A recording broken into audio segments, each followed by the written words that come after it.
Good evening, ladies and gentlemen. Welcome back to the Nancy Drew Games review series, where we are ranking every single Nancy Drew game on 6 key aspects, being the story and premise of each game, the suspect, the puzzles, the music, the atmosphere, and the ending of each game. I'm your host, Jameson. And I'm Julian. What's going on, everybody? And today we are reviewing Nancy Drew Ransom of the Seven Ships. So you might have noticed the little amendment we made in our intro there. That's because this game's very unique. And in my opinion, I need to get this out there. I think that Her Interactive, they have a great algorithm for their games. It typically consists of 4 suspects and a well fleshed out story and everything. And I think in games where they start to deviate from that, this game being the most egregious offender in that regard, as there is one suspect, I don't know, the game just doesn't flow as nicely, I don't think. It's way too linear because we have one suspect. I mean, and they could have pulled a twist on it where, like, he wasn't the culprit, but he was the culprit. Yeah, I don't know. I know Jamie likes the game. I'm kind of outwardly about not liking it as much. I wouldn't say I like it, I don't love it. This is going to be an interesting review, so... And the community, I think, has mixed feelings, though. I've never seen anyone really go die hard for this game at the same time. Yeah. Alright. The infamous Ransom of the Seven Ships. How about we start off with the story or premise of the game? So, Bess wins an online sweepstakes of some sort to get a, 3-day vacation in the Bahamas or something? She's got this entire resort to herself called Dread Isle. Nancy didn't learn a thing from staying at Deception Island, so she's about to go off and stay at another nefarious nautical location. They really do not put enough emphasis on how daunting that name is. Dread Isle? You're gonna go stay at Dread Isle? What the heck? It's a free vacation, I mean. Yeah, it's almost too good to be true. Oh wait, it turns out it's a kidnapping. Bess and George get there the day before Nancy, and they show up on the island, and there's straight up nobody there. The Gibsons, who are supposed to own the place, are off for the season, and they're on vacation in, like, Chesapeake Bay or something. And Nancy shows up the next morning as the plane that took her there takes off, and George runs up the dock and starts swinging her arms around like a mad woman to reveal, we need their help. Bess has been kidnapped. So the game starts off, that's kind of intense for the intro cutscene to the game. It's an intense game. As Nancy is on the plane ride down to Dread Isle, the pilot, there's a nice little dialogue. I thought it was like a nice way of exposition. He talks about how, for some reason, this particular island, it has very low trafficking for people. Like, there's really not many people on the island in the middle of summer. He says that this is the first time, other than flying Bess and George, that he's been flying people in and out of the island. So I'm not sure why this island is so secluded, but it is. And as Nancy pulls up, we see the plane taking off. George is hysterical. It's a pretty good cutscene, and it instantly throws the player into the game. But there's still a lot of questions. Yeah, so I guess as far as the premise goes, basically, Nancy's friend Bess has been kidnapped by someone who seems to know her. And this person thinks that the kidnappers speak highly of Nancy and all the anonymous notes that they've written to her. And they talk about how they need her detective skills to find the lost treasure of El Toro, a late, 17th century Spanish sea captain?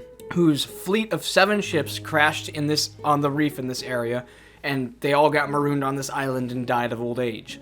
And so Nancy is being used, really blackmailed, to try to get her friend back, and in exchange, she has to solve the clues to find the treasure. Now that's a cool idea. Yeah. I just wish that there was more people. Like, the Gibsons, why do they have to write them off as they're on vacation? Their presence would have added to the game, I think. I don't think I see the Gibsons working being in this case. There could be other beach bums and stuff. There could be like, this could have been the game to introduce Sonny June. Yeah, for sure. Because Sonny has left his mark on this game, for sure. He left a little journal around about how you talk to the monkeys on the island and stuff. You know something I just realized?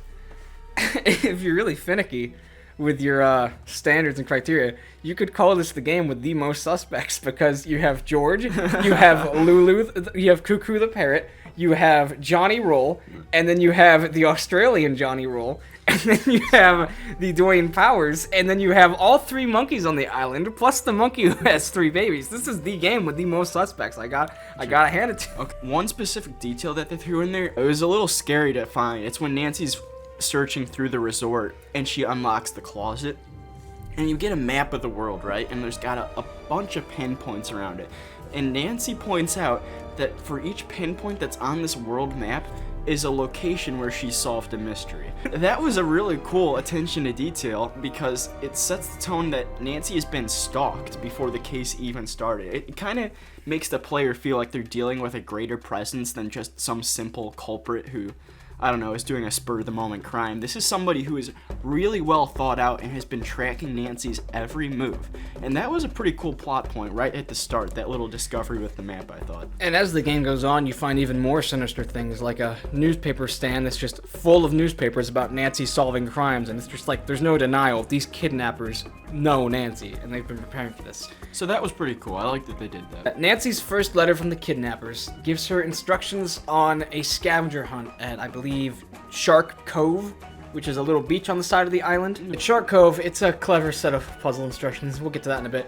But on the way there, after fixing up the golf cart, Nancy finds that Bess's golf cart is parked at one of the other beaches, Sangre Beach, where the sand is pink. So she gets out and starts exploring, finds Bess's flip-flop in the sand, approaches it to investigate, and next thing you know, she's in a snare trap upside down. And I believe this is a good segue to the suspect portion of the review. Man, this is going to be a short review. Okay, Johnny Roll / Dwayne Powers, spoiler alert. I thought it was really interesting Her Interactive took this route to bring back a previous culprit. I feel like they can't play that card again, though. That'd be too cheap. Oh, no, they definitely can't. This was a one-time use. And it was kind of squandered under the fact that there was one suspect. Okay, you know what? Let's completely disassociate Johnny Roll from Dwayne Powers for now. How would you assess Johnny Roll's character?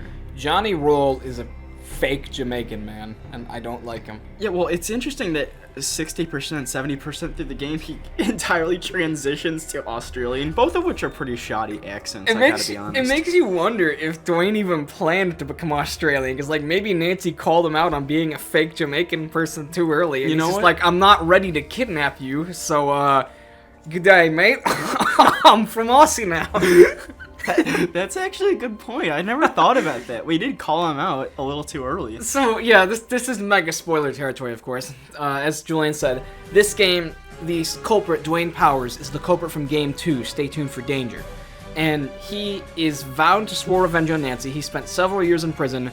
Then he learned from his inmate, who he was a cellmate with, that there was some sort of primate research facility on this island and like buried treasure allegedly, and he decided that he wanted Nancy's help to get it so that he could also get back at her, and it's this very elaborate revenge plot. It's so weird.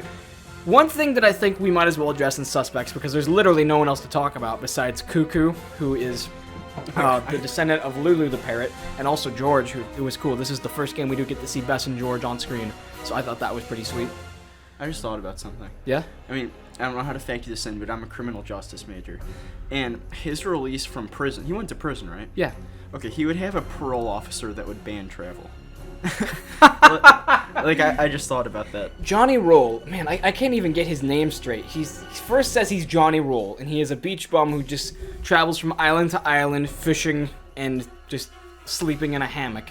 And then when you, like, confront him about not being Johnny Roll, because you find, like, his ID, his second fake ID, he comes clean and, like, rips his beard off or something and says, I am actually an Australian man. Good day, mate. And I feel like that was a more genuine character of his, because that Jamaican accent was just so painfully bad. Yeah, it was miserable to listen to.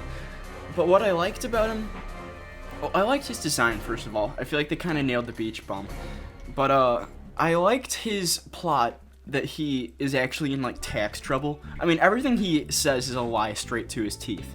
But his lie that he makes up to Nancy that kind of makes him seem a little elaborate is that he was an accountant who did a little bit too much digging on one of his clients and found out that he was, like, caught up in criminal activity, and now there's hitmen after him or something. Yeah, see, that was clever, but I mean, it's just all squandered at the end, kind of. So one thing that I think is important there's one thing that I think would be interesting to talk about for the suspect category, since we only have one suspect.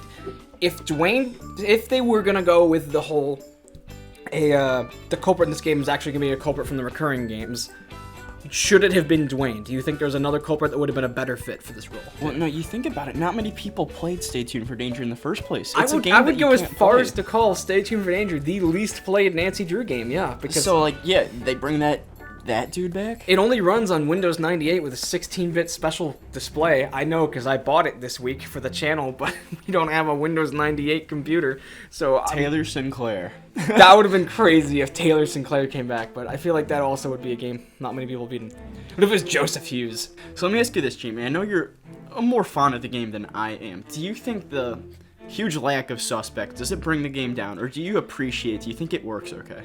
It brings the game down. I would easily call this the worst game for suspects in the franchise. Because- And I wouldn't call Johnny Roll the worst suspect in the franchise, but just that he's the only suspect makes this game so weak. Well, you know, one of the things that I look for in a Nancy Drew game, and I have a ton of fun doing, is going through every single conversation point with all of the suspects in every game. I just like hearing every character's backstory. I like hearing their voice and everything. And that just limits me. And now something else that I think we need to bring up in Suspects is they brought back my least favorite part about Blackmore Manor. A talking parrot. Yeah. So, I don't know why, but they brought back the parrot thing. They brought back Cuckoo, who's a distant relative from Lulu. Great-grandson of Lulu, yeah. And I did not like talking to Lulu in Blackmore Manor, and I didn't like doing it again in Ransom of the Seven Ships. I mean, she's Yeah. pretty important. You can't disregard Cuckoo. Yeah, there's a couple puzzles in the game that directly involve her. Otherwise, as far as living, breathing people you can communicate with go to, we have monkeys. There's also George. Yeah. Not like she's a suspect, but George, the entirety of the game, is just clueless. It's cool that you can play as George, but her literally the only thing she ever does is sit behind the desk in at the Gibsons shack and tinker with the satellite phone trying to get it to work. It's like, why would George not start up the golf cart prior to Nancy coming in, or unlock the closets? Because she didn't know how. I know, but it's very self-explanatory. George was just a waste of space in this game. George is not an ace detective. I think we've covered the suspect category pretty well. Let's Yeah. move into puzzles, which in my opinion is a great part about this game. I think the puzzles were really well done and creative.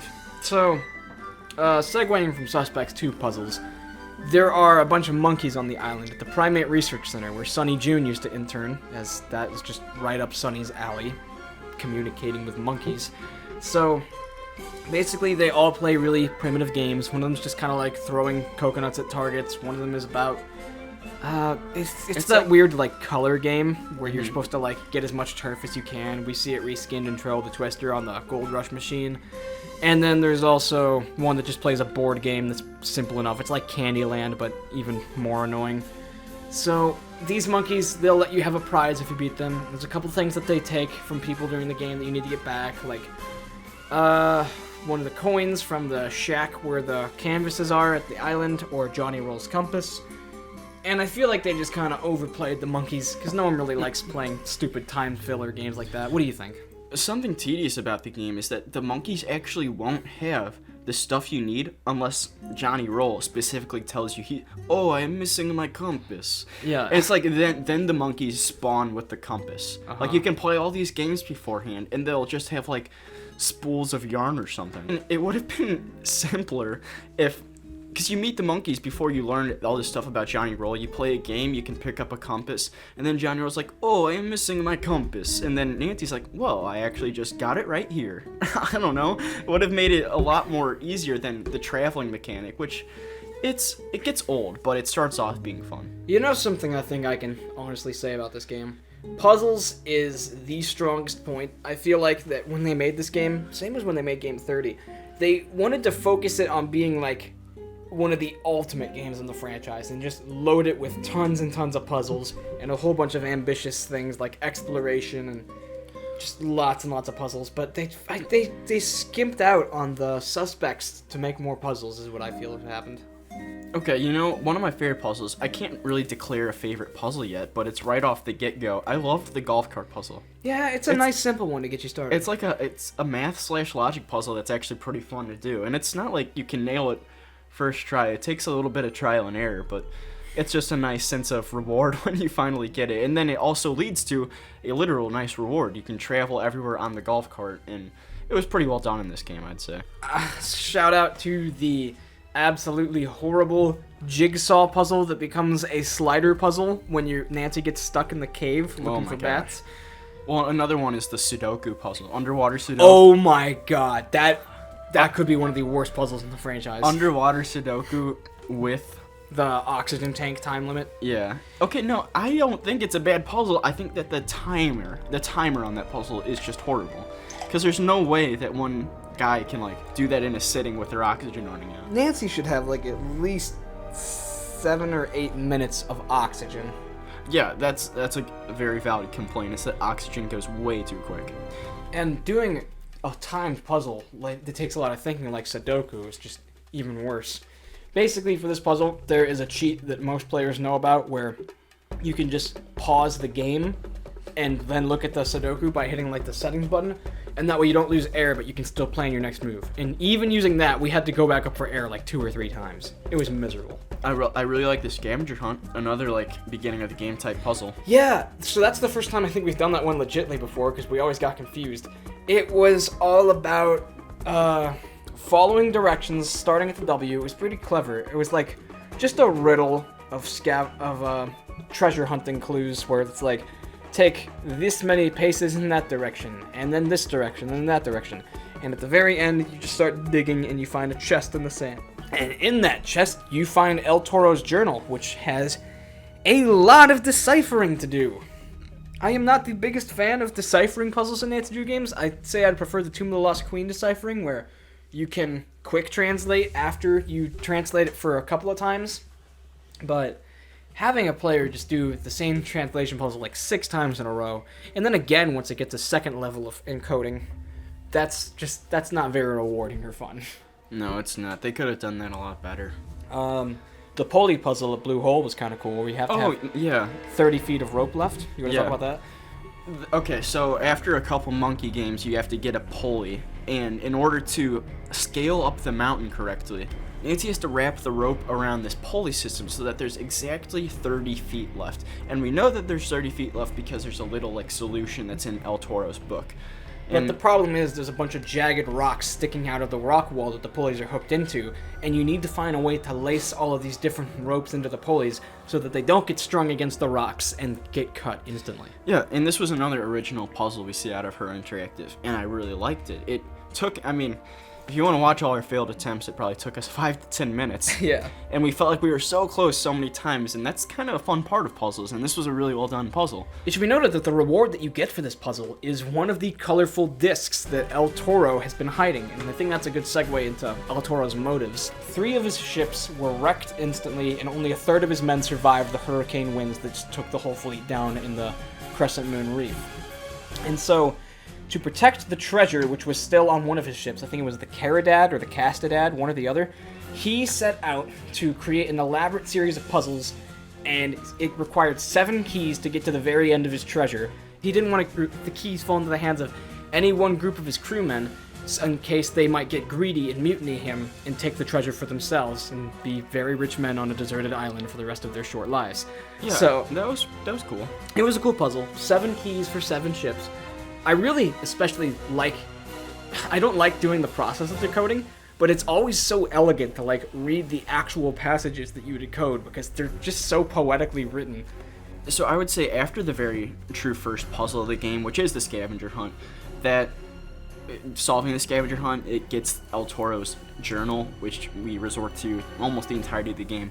That's really the point where the mystery transitions from where is best to you gotta solve the treasure first. Yeah. And yeah, I think it's pretty clear that throughout the game, best becomes less and less of the objective. Until the end when Nancy finds the treasure and she's like, oh yeah, also best. Yeah, I don't know. It felt a little silly to try to balance those 2 puzzles like that. Those 2 mysteries like that. But I guess it all comes together with the smugglers / join powers. In terms of other puzzles that are at the very least notable in this game, you can go scuba diving at 3 different parts of the game. You can go scuba diving at the site of the of where the Castidad or Caridad sank, one of those ships. I always get them confused because they sound the same. And that's where you find the underwater Sudoku. That's horrible. Then you can go scuba diving at these caverns full of jellyfish and find one that's got an octopus in it, and then you like give him some brain coral or a hermit shell or something, and he leaves, and then you can do a interesting logic puzzle in there. It's with like the making the boxes with only a certain number of moves. Yeah. Otherwise, the last instance of scuba diving in the game is the Blue Hole, which is this great big water-filled crater in the middle of the island, which Nancy dives into and goes spelunking into these waterlogged caves. It's this great big maze, and you have this air tank going down the whole time that you do this. And you basically just keep on swimming through the caves, and you can find stuff that's helpful, like an extra oxygen tank. That's always helpful. Nancy can get the bends, though, if she shoots up too fast. Yeah, she does that at the jellyfish part of the game. I forgot that, yeah. Mm-hmm. So, I like that they made a ton of different ways Nancy just... It's kind of hard to describe, you know? There's like, you can be in the golf cart, you can see Nancy climbing up the mountain, you can go scuba diving, you can go sailing. This is just a very interactive game. I think we'll talk about that more in Atmosphere, but yeah, this was a very, very big game when it comes to exploring in the environment. This might be the largest game. I know we may have said Castle Malloy was that, but man, this one has all the golf carting. You have an entire island that you explore every inch of. Mm-hmm. Anyhow, there's the strange hourglass puzzle, which is like a worse version of the Ghost of Thornton Hall clocks puzzle, where you need to like figure out when to tip every single hourglass so they all empty at the same time. And if you mess up, it is punishable by death. So that kind of sucks. Yeah. Oh, and one last final puzzle, which I would call honestly one of the strongest and coolest puzzles in the franchise, is at the very end of the game, after Dwayne Powers confronts you and he throws you into the cave with Bess and rolls a big stone over you, Indiana Jones style. You are left in this little cave with El Toro's skeleton, and he's so creepy. He's like in this weird position where he has a sword up and everything. And there is a set of keyholes on the wall, and they all have very strange, ornate designs behind them. And every time you look away from the keyholes, their order switches. And it's crazy because it's a logic puzzle that you can't get any spoilers for. It's the last puzzle in the game, where you need to follow the last entry in El Toro's book to figure out how to get yourself out of there. And the coolest touch about it is that if there's a secret combination of how you can put the keys in so that you find El Toro's treasure. And if you don't do that, you never find the treasure and you just get Bess back. What was the hint that referenced that there was an alternate treasure code? I honestly don't know. I think it was something else that was in the journal. They probably didn't explain it that much. It should be noted that Dwayne Powers leaves you down here where the actual treasure is because he believes he already found the treasure at one point in the game, which is a very, very old map of North America, apparently written by like Native Americans or something, maybe like the conquistadors, that has an X somewhere in Wyoming for like X marks the spot. I have no idea how Dwayne Powers expects to be able to find the location of this X. In Wyoming. Yeah, just somewhere in the Midwest. It's kind of ridiculous. There could well be a building on top of it by now. Well, I didn't quite like it because for so much emphasis to be placed on El Toro's treasure, you can very well solve the game without finding the treasure. That just seemed a little odd. It should have been like No, I liked that. You liked it? I thought it was really cool how, like, Master Sleuths would be able to find the treasure and all the non-Chad Nancy Drew fans weren't able to get it. I don't know. I guess it can have its place. It's just, I think the vast majority of people who played the game, they probably overlooked that because they were just trying to get this horrible key puzzle over with in the first place, and then they don't get the reward of... I mean, I wouldn't call the key puzzle horrible. I'd definitely say that it's difficult. It drove you to insanity. Yes, it did drive me to insanity because I was in a rush, but it was a really, really clever, well-put-together puzzle. I feel like more games should probably, like, try to make puzzles that you can't get spoilers for like that. Alright, well, I guess we'll segue into music now. Yeah, Julian's probably going to want to start on music because he has a track in this game that he loves so, so much. Okay, dare I call it one of the best music tracks of all time in any Nancy Drew case? It's Johnny. Johnny in this game is very Pirates of the Caribbean-esque. Yeah, it's got the deep cello strings, and I really wish that they kind of capitalized on the deep cello strings and had a whole nautical vibe for the soundtrack. Kind of like how Shadow Ranch had a lot of fiddle in it with like the ranch hand music and stuff. Unfortunately, this is the only track in this game that has the deep cello, to my knowledge. Well, that's why it's so unique. It plays the majority of the time when you're at Sangria Beach, which is coincidentally where Johnny is. And I'm going to play a little snippet of it here at the very beginning of the song, because it's just catchy, and it's just straight vibes, man. Here it is.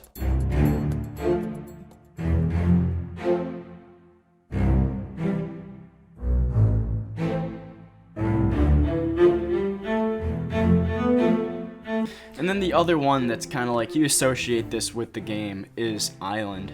Island plays like everywhere that you go. It's a really cheery track. It's got some of the Bahamian best instrumentals. It's pretty dang good. I mean, it's especially well put for an isolated, like, Bahama island. I would definitely call it like the most tropical track in the game, and a lot of this game is trying desperately to be as tropical as it can. It's a really great track. Still, Johnny takes my heart, but we'll play a little bit of Island right here. I'm sure you'll recognize it.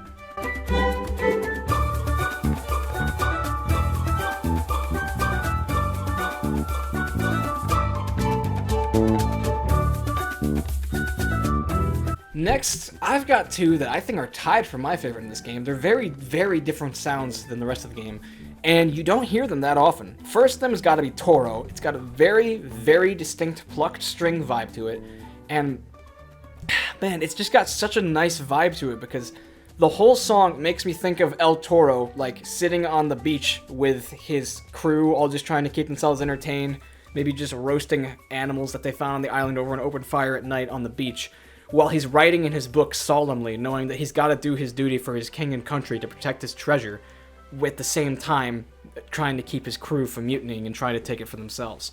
I'll play it right here.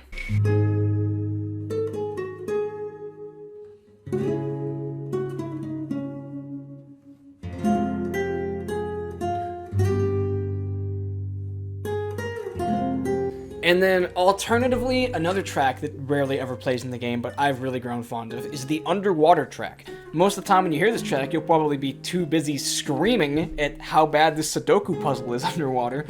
And it's in that sense, if you're using the cheat, you won't be able to hear it at all, because when you pause the game, the music just stops itself. That's a good point. But, this track has some really nice strings in it. It's auspicious. I really like the opening more than anything else.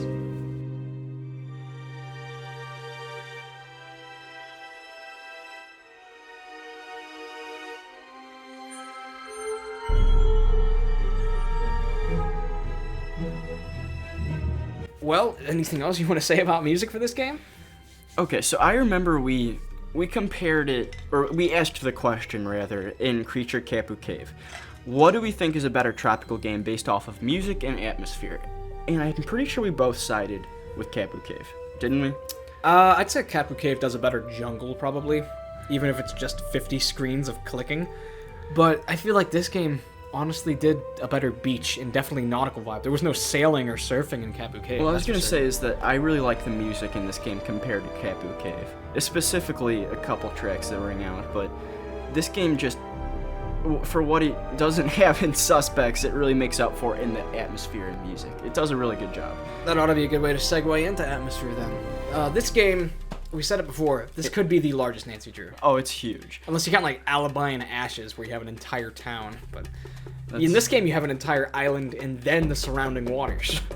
Yeah, it's interesting, but I think it feels so huge is because Nancy can A, drive in the golf cart, she can climb mountains, she can explore caves within the mountains, she can go into underwater caverns through scuba diving, she can sail. The game just, it feels so expansive for that reason. I think that this is a good game for game 20 in the franchise. A lot of people may disagree with me. I feel like the mystery and the suspects are really weak, but this is probably one of the most replayable games. Because you never replay a game for the mystery, because you already know who the culprit's going to be at the first time.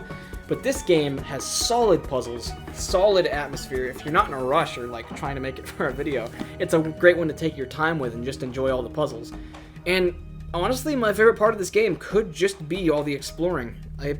I do love me some good causing pileups when I have other cars on the road, like Control the Twister, but just being able to drive a golf cart through this little island and look at the pink beaches and the palm trees from a bird's eye view and try to look for all the different shortcuts that you can take. That was another fun part of traversing with the golf carts. There's like some off-beaten tracks and shortcuts you can do if you go off-roading. I think that this game was excellent for transportation and navigation. Mm-hmm. Well, I really like the Easter egg, too, with the golf carts. There's a secret little route that you can take to get into the middle of this pink sand jungle where you can find an Easter egg on the ground. Favorite location in the game? Yeah, I was going to ask that. Okay, so do you want to go first? I might need a minute. That's tough. I mean, I love the beautiful pink sand of Sangria Beach, but it's tough. I love interacting with the monkeys, too. This game's just got a lot of great atmosphere places. If you ask me about the beaches, I feel like they're very pretty, but there's almost nothing to do there. Like, there's 2 puzzles at Shark Cove, and once you solve the first one, you never go back until you do the other one. You pick up driftwood for Lulu for Cuckoo to get her a new stand at one point, but that's hardly entertaining. Otherwise, there's just Johnny Roll on Sangre Beach, and there are no puzzles at Sangre Beach besides just talking to him and getting stuff from him and for him. And honestly, I feel like the beaches were underused.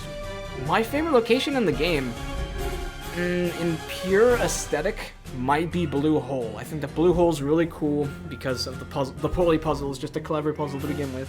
And also, just the whole scuba diving through the sea caves and how deep they go.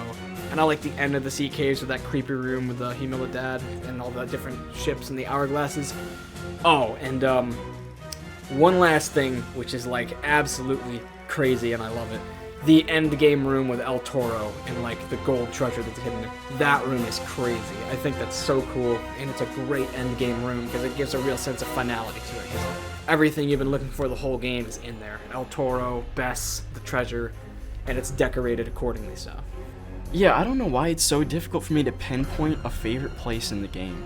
It just honestly, it might be because so much of the game isn't really places, but just bird's eye view screens, like climbing up mountains or golf carting around, because those kind of take on personalities of their own as far as enjoyment goes. I could probably say that one of my favorite things to do is just driving around the island. I'm gonna go with it. It's not a popular answer, but for some reason Sangria Beach just always speaks to me because I love the pink sand. I mean, it's where our only suspect of the game is, so it has that to offer, and I love the scavenger hunt too. No, wait, no, it's the Shark Cove. You're gonna say both the beaches then? Yeah, I guess I'm a guy for the beaches then. I don't know why. The beaches were just... They were pretty in this game, and it's where Johnny Track plays a lot, so... I don't know. Felt nice. It was a pretty game, especially in the beaches. Overall, I could probably call this game the best game for atmosphere. Or not. I could call atmosphere the best feature for this game because of just all the different places you can go to. There's endless stuff to explore. Even if most locations are small, but there's lots of locations, kind of like quantity over quality. I like being able to go to the Half Moon Reef, and to the bay where the ship sank, and to the other island, Scarab Island, or... No, that's the island from Deception Island. Just the other island on the other side of the water, Spyglass Island, I think. And how when you're over there, there's like a cool thing where Nancy can see a lens flare from the island, and she goes, "Hey George, are you maybe using binoculars?" And she just goes, "No." And she goes, "Oh, that's cool. Someone's spying on me." Yeah, I thought that was cool. Yeah, it's creepy. That's kind of a thing that the game needed, was more stalking vibes. Like, at first I was like, oh my god, is that a sniper scope? It's Shoot House all over again. Otherwise, in terms of atmosphere, there are a cool series of scripted events in the game, like where Nancy gets locked in a cave after climbing up with no harness on the side of a mountain. So that was kind of just you get what you deserve, Nancy. Let's talk about when he plays George, too. Nancy's trying to figure out what kind of bat has the funny large ears and what cave on the island they live in by using the Bat Seeker radar thing. And once she finds the cave, she goes inside, presses a button, as Nancy Drew does, and then the cave closes behind her. She's able to get on the walkie-talkie just in time, though, and tell George that she's stuck in one of the caves and she needs Nancy's help, or that she needs her help. So then George finds her way over to the mountain, and then George starts scaling the mountain like a mad woman. Nancy and George are just absolute beasts. And so George gets up there and is then tasked with one of the most harshest puzzles in the franchise, where she has to arrange a jigsaw puzzle into 9 pieces and then slide them around into a slider puzzle to create the image of a camel. Yeah. It's ridiculous. It was ambitious of them, I'll give them that, but... It couldn't just be a slider puzzle, you know? Also, I love how one of the panels that she's making is just like a black rectangle, and then as soon as she finishes it, that rectangle just disappears, and it suddenly becomes like, psych, this square was actually nothing, so now you can move things around. Okay. Otherwise, when you get the spyglass and astrolabe working on the top of the mountain, you can see a bunch of little rustling in the plants in the distance, and that's how you know that there's people on the island. Nancy remarks about it. Of course, it turns out to just be the same person as always.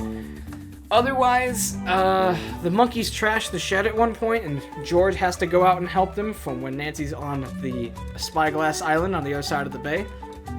And then she has to go play some games with the monkeys, because that's just what George does. Overall, I think that the probably most nerve-wracking scripted event in the game has to be the Culprit reveal. So, let's take our time on the Culprit reveal. What do you think about it? I didn't like it that much. I mean, it's just him. What I don't understand is that he reveals he's Dwayne Powers, right? Nancy just stands there for 4 minutes as he goes on this intense monologue of, it was my genius that scripted this plan for you to solve the treasure. And the whole time, Nancy's standing in the middle of a snare trap again. It is, yeah, did she not learn from her past mistakes? Cringe. It's just, it's a face palm. It's like, come on, Nancy, look where you're standing and do something while this man's going on his monologue about how cool he is. Yeah, kick that log and have Bernie eat Dwayne. I don't know, but I think that Dwayne's kind of like being a megalomaniac, and it really shows in this ending, because he's like, at first he's getting into character, goes, I don't want this thing, because like, when Nancy finds the map, the treasure thing, where like in Blue Hole, George gets a letter from the kidnappers that says, we know that you have the treasure, leave it with the man on the beach, and we will collect it from him. Yeah. What the heck? I mean, couldn't we have called his bluff at the beginning of the game by saying he doesn't know anything about that? We show him that note, and he's like, "Oh, well, that's weird." I don't know. It's just a lot of like questions that don't quite get answered in this game. But after Nancy gullibly stands in his snare trap, part 2, he throws him down. Dwayne Powers will throw Nancy down into this like little cavern system where Bess is. Yeah. And then he starts to close the hole. They're rolls both a giant rock over it. Yeah, I guess the idea is they'll both run out of oxygen and die. So rather food, because there's other air coming in probably. So I mean, we get to meet Bess. She's looking fine and dandy, I guess, for someone who's presumably been starved. We mentioned this earlier. There's the keys in the wall puzzle, and you use El Toro's journal to figure it out. This room is so creepy. I think it's one of my favorite rooms in the game, but you hardly ever spend any time in there. If you use the right key on the right lock, you can optionally find the treasure that's hidden in the room. And that's just a cool ending where Nancy finds the actual treasure and the Bahamian government claims it or something. And then there's also just the sequence of keys that you put in to open up the place. And you can also talk to Bess while you're down there, and she's like, oh my gosh, you found my bracelet, that's so cool. But overall, El Toro's Treasure, it wasn't no letter from Abraham Lincoln. Though that would have been remarkable, seeing as he was born 300 years later. No treasure will ever top Last Train to Blue Moon Canyon. No amount of gold can do that. But, yeah, I'd say so. After it's all said and done, we get the endgame letter. And now this is a very nice final touch on the game. I would have disliked this game much more if Dwayne gets apprehended, goes straight back to prison. They took a different route. They made it so that he escapes, or is presumed, I guess you can presume he's dead. Either way, he was never caught. They found his boat that he took off on, stranded out in the ocean without him on it. And Nancy suggests maybe he got a little too cocky gloating over the map he took from Nancy and fell overboard or something. Or maybe he met up with the other kidnappers and left the island. I don't know.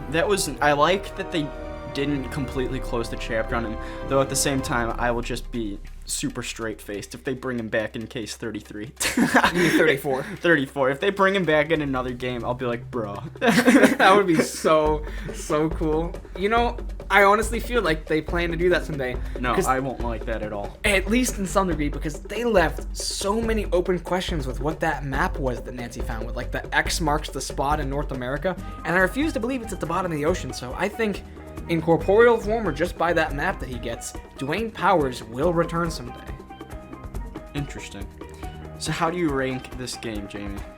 Okay. So let's go ahead and just postpone the inevitable while I rank the thing. So the way we like to rank our Nancy Drew games is not using numbers out of 10, but instead using letter grades, because some Nancy Drews are better on paper than they are in practice. So we rate from A to F, A being good, F being bad, and then S tier is reserved for the best of the best. So, do you want to go first? Sure. I don't know. It goes back to my old thing in that I love Nancy Drew games for character exposition, character transformation. I love talking to characters about the most trivial things you can talk to them about. And I am severely deprived of that in this game, and that just hurts. And for what this game seriously lacks in characters, it makes up for in some great puzzles, pretty good atmosphere, and some banger music, specifically Johnny. But there's just some things I can't look past, specifically the lack of characters. I have to give this game, I'm giving it a C. It's just got a little bit of a wonky story, and A low C or a high C? I'd give it a high C, sure, if you want to call it a C+. But it's not worthy of being a B or an A. I cannot give this game positive reviews when it lacks in the core feature of Nancy Drew games. Okay, so this is one of two tropical games, that's one thing to say, and I would definitely call this the longer of the two tropical games, because you could play through Cabu Cave in probably like an hour and a half if you knew how to cheese the Frass puzzle. On that note, this game has horrible first-time playthrough value. There's like no suspects, no story. This could be the game that I would recommend the least for a new player, next to like ones that are generally bad to me, like Dandy by Design. That's a good point. But I would call this maybe in the top 5 or top 3 games with the most replay value. I feel like this game has tons of places to explore, tons of lore and documents to read into, tons of puzzles to keep you busy, and even if there's not so many like suspects or much of a mystery, hey, that's not really what replay value is about, because you beat it once, you know how it ends. So on that note, I'm going to go a little bit above you and give it a B, because I cannot look past that the story is shot in the presence, because like Dwayne returning is almost nonsensical, if not just unexpected and underwhelming to some players. They chose Dwayne was a really good culprit. He was a dynamic character, and he was all maniacal. But at the same time, like, Stay Tuned for Danger has been discontinued for a long time, and they never remastered it. I know, it's like, why bring Dwayne back? So many people don't know who he is, and Nancy even goes through the spiel like, oh, you're that TV agent from New York who, like, tried to have Rick Arlen killed. Dewey, Dick, Dwayne, Dewey, Dick, Darren, Dilly. Dwayne, you idiot! Dwayne Powers! Yeah. Oh, man, but all in all, it's just I like this game's puzzles, the music, and the atmosphere, and I'd even say the ending is okay. I thought that it was a clever reveal, even if it's lost on a lot of viewers, including myself, because I've never been able to play Stay Tuned for Danger. But the suspects and the story... The suspects are horrible. Story is okay. So Yeah. I give it a B. Alright folks, there you have it. We'd love to hear what you think of the game. If any of you out there would defend this game, give it an A or even an S, please elaborate why, because we love hearing everyone's opinions on the game. It's super cool, just to start a conversation about these games. Talk about your nostalgia for this game too, because part of the reason why I think I look on this game higher than Julian is that I went to the library when we were younger, and they had this game, and this was one of those games where you install it once and you don't need the disc to play it, so we essentially got it for free from the library, and I was like 10 years old, so I had no idea how to like even do the deciphering puzzles in El Toro's journal. And this was before I even realized that I could like look up spoilers online, so I would just kind of explore and play games with monkeys, and it was a lot of fun. Thanks so much, guys, for staying tuned for our review on Nancy Drew Ransom of the Seven Ships. The Warnings at Waverly review is soon to come, so hang in there, stay tight, and we'll see you around. Peace out, everyone, and vote for Holt. Vote for Holt.